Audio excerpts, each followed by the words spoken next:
Welcome to the Brute Strength Podcast, bringing you worldwide experts from all areas of health and fitness. We cover training, nutrition, coaching, and mindset. Welcome your host, strength and conditioning coach, 2012 and 2013 CrossFit Games champ, Michael Cazayoux. Mind, body, brute. Hey, and welcome back. My name is Mike Cazayoux, and you're listening to the Brute Strength Podcast. This is episode 4 of 6 in the What is Brute podcast series. In episode 1, I told you the basic concept behind why we created Brute in the first place. Rather than me try to program for all of our athletes and be the expert in gymnastics, weightlifting, endurance, CrossFit, etc., we wanted to create a team of experts that would operate in his or her unique genius and collaborate with one another to create the best possible program for athletes in the sport of fitness. In episode 2, you heard from our director of strength and conditioning, Nick Fowler, who told us how he lays out the general programs. In episode 3, you heard from Matt Bruce, who is the head of Brute weightlifting. And today you're going to hear from Dr. Nick Sorrel, who is head of Brute Gymnastics. He's an ear, nose, and throat surgeon by day. And I think that lends itself to why he thinks differently and more thoroughly than any coach I've ever met. His training as a doctor has taught him to think a little bit differently and think outside the box. There are two main things that come to mind that make up the way that he teaches our athletes gymnastics. The first is that he's trying to teach you how to be a carpenter rather than how to build a birdhouse. So on one hand, I could teach you, or he could teach you how to build a birdhouse. He could give you the exact plans to execute to make the perfect birdhouse. So anytime afterwards, someone asks you if you could make a birdhouse, you would have the plan and you can go and execute that plan. What we want to do is teach you how to be a carpenter so that if someone asks you to build a birdhouse, you can build a birdhouse. If you want to make a desk, you can make a desk. If you want to build a house, you can build a house. What we often see in the sport of fitness is people learning single skills that are not transferable to other movements. So Nick's program is built to teach you the fundamentals of gymnastics, as well as the high-level skills that you'll use in competition. But in general, the fundamentals of gymnastics so that you can do anything that the sport throws your way. And these movements and these skills are going to transfer to all of human movement, including your weightlifting. Along with that are his characteristics of a successful progression. A successful progression, as he puts it, must be logical, linear, personalized, and incorporable. Logical meaning from easiest to hardest, building on previously attained attributes. Linear meaning progressing by levels and not skipping steps. Personalized meaning allows for progression according to your individual ability. And incorporable, it can be implemented without detracting from broader training goals. Our gymnastics program at Brute has honestly always been the most popular part, the most raved about part of our program. And I think largely, obviously, it gets people way better at gymnastics. But what I think it really does is it shifts people's mindset to think more about becoming the carpenter in their fitness so that what they're building, the skills they are building, can transfer to every other area of their fitness. Enjoy the show. Nick, what's up, man? Thanks for making some time to do this with me. No problem, man. Happy to do it. So we always say at Brute that we train the mind first. In your opinion, what's the most important mental skill or mindset an athlete can develop?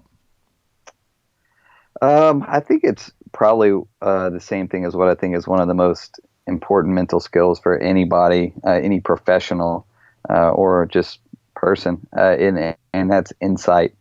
So the ability to pursue what is true despite whatever emotions you have, preconceived notions you have, whatever other variables that may be trying to cloud things. So what I mean by that, the way it ties into athletics is we can tend to be very fickle, and not only with our goals, but with the way we achieve those goals.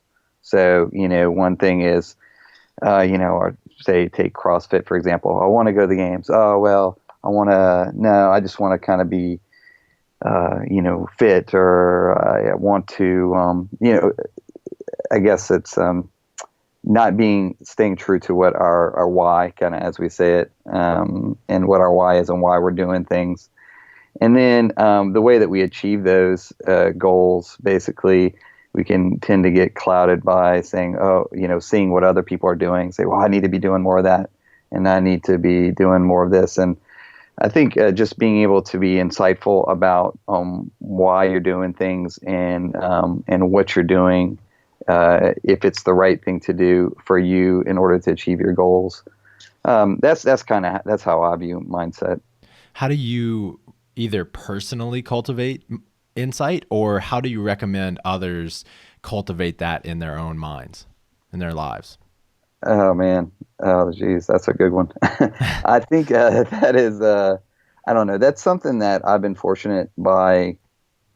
All right, here's a good way that I would say. I think I've been fortunate in my life to have people around me that were good mentors, or people that I was able to imitate and see the things that they were doing that was effective and what wasn't. And so that's a way to pursue basically truth in action right there, to say this person embodied this characteristic and they were able to achieve that. I want to mimic that, and you can do that in athleticism super easy. I'm not saying you have to go out and pick and do the exact same program somebody's doing, but you can certainly glean out the different characteristics that people have. Some are easy, hard work, and determination and this and that, but others are a little bit harder. And and you can find people around you that you see what they're doing, and you see how that's leading to rewarding outcomes. And in yourself, you can identify. You say, well, I'm not embodying this characteristic, and my outcomes are different, and that can lead you to more insight as to your own behavior. I think another thing, kind of a fundamental key of any kind of insight, is developing a curiosity. And this is exactly what you started to say, which is asking why you're doing what you're doing, whether that be, why am I training the way I'm training, or why do I have a certain habit or tick that I have? Why do I behave the way that I do? Why do I think the way that I do? You have to have this curiosity, this constant search for deepening your understanding of what's going on around you. Yeah, definitely. I couldn't agree more. It's kind of the boring stuff. I'm sitting here thinking about it actually as we're talking. I'm thinking, man, is this just going to be totally boring for somebody to be listening to? Is this going to be? It must be like, but and it's also kind of obvious to you think about it and it sounds obvious, but the reality is like it's true, and we get strayed from it so much, and so I think the more you hear it and you reiterate these things, and it's important for me to hear it. I'm sitting here, I'm not like an expert on this stuff. It's something that I've identified that I need to learn from, and tell myself that I need to come back to and be more insightful and think about the why. And again, you're right, have that curiosity, and that there's a lot of freedom in that, there's a lot of freedom in that that discipline to live purposely, and all the things that fosters. So now on to the fun shit. What's your general? Exactly. What's your general? For people we haven't scared off, if you hung in, now it's getting good. Yeah, you really want to know what he has to say. You really exactly. If you've stuck exactly. What's your general philosophy on gymnastics training for the sport of fitness? My general philosophy comes down to building blocks. The longer I've done this with you guys, what's it been, 5 years now? I mean, the more I just realize that everything comes down to taking all of these different elements that we're trying to, and these attributes that we're trying to build people, and breaking them down to their fundamental components so we can work on those. Like rather than telling a team to go out and play football, we instead go out and we first teach them how to tackle, right? And we identify, and the more I can break down and organize the different things that it takes to complete these complex tasks, whether it be, you can pick anything, muscle ups, dips and whatever you want to do. And basically whatever. That's the awesome thing about the sport of fitness, that we never kind of really know what you'll have to do next. And so the more bricks that we have, the more building blocks, the more things we can build. So I don't know examples of that, but I think I can help you with this too. I think what your program teaches, the gymnastics program within the Brute programming, is it teaches people to focus on the process. Your gymnastics program is not for people with huge egos that want to just get in and compete every single day, right?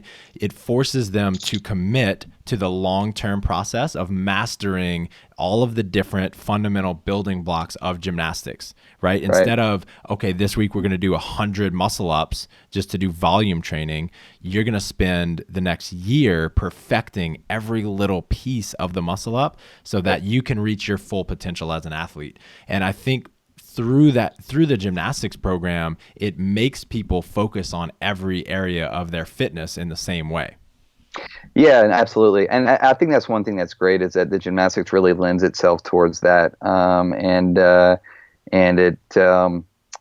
You're right. I think it can help people permeate into the other areas of their fitness program and focus on the basics. And that's one thing that's awesome about Brute, is that all of our subspecialties and subject matter experts approach it in a similar way, and so it kind of plays hand in hand. And it's fun. It's like the whole, if you're Karate Kid fans out there, the wax on, wax off thing. You're one day you're doing some mundane task, and then the next day you go and you try to do something that's much more complex, and you're just excelling, and you think, how did that happen? And it's because you were virtuous in the general. You become very competent in the complex.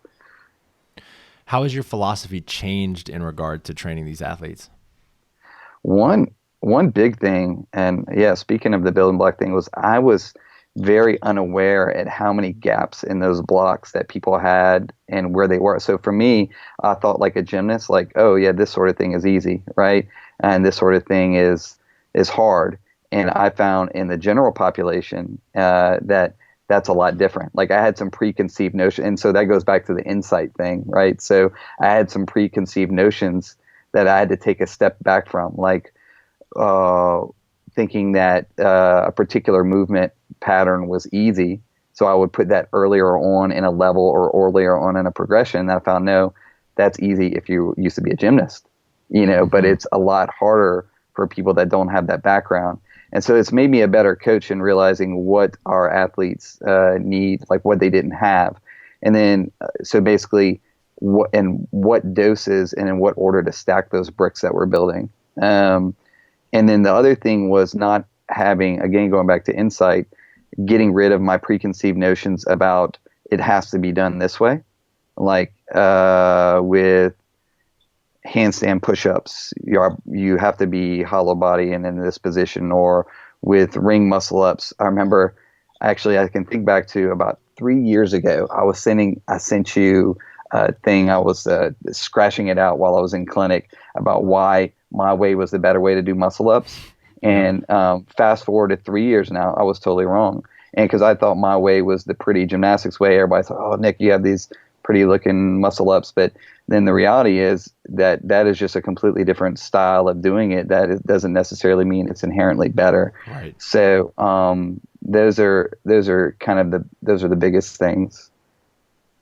So you're an ear, nose, and throat surgeon, and surgeons in general are notorious for being some of the busiest professionals on the planet. You also have a wife and 2 kids that are extremely important to you, and it's important for you to be present with them. So you're a really busy person. Why do you continue to be a part of the Brute team? Oh man, I ask myself that every morning. No. Honestly, I mean, look, to be honest, there have been times when I was like, man, is is this worth it? Right. Like just whenever I feeling really, really busy and really stressed and it seems like something's got to give. Right. And so we all have that no matter what we're doing in life. If we're trying hard, we're having that sensation, Yep. right? That something's got to give. But the reason for me that Brute's never given, and I've ever never actually given it any serious thought of quitting, or going or making that not a part of my life anymore, is because it makes me better. You know, it's a discipline thing. It makes me more disciplined, and it's an opportunity to build something. I'm a kind of guy that I've discovered a while back that I'm a collector of accomplishments. I like to collect more than, some people, more than memories. I think, and don't get me wrong, there's nothing wrong with memories. I love memories and all that stuff's very important. But this idea in my head that, nobody wants to, who cares about going to somebody's tombstone and, says, here lies Nick Sorrel, and that son of a bitch really enjoyed playing golf on the weekends, right? Mm-hmm. Or that guy went and he saw these people in concert, and for me, I like all that kind of stuff, but what's important to me, and where I really get my baseline sense of joy, is knowing that I'm doing something that's worthwhile, and and I can wipe the sweat off of my brow at the end of the day and saying that I created something, and that's a tangible effort, right? I could look back and say, wow, I created this program. It started as nothing. And it's really neat because you get a lot of reward in this sport of fitness because it's uncharted territory in a lot of ways, right? It's like kind of being in the forefront of something, and we're seeing what like human beings are capable of in this new realm. And I look forward to looking back on this years from now and saying, look, I was a part of starting something that's great and helping people and changing lives, and we really build something. Hell yeah. How, if at all, has Brute changed who you are?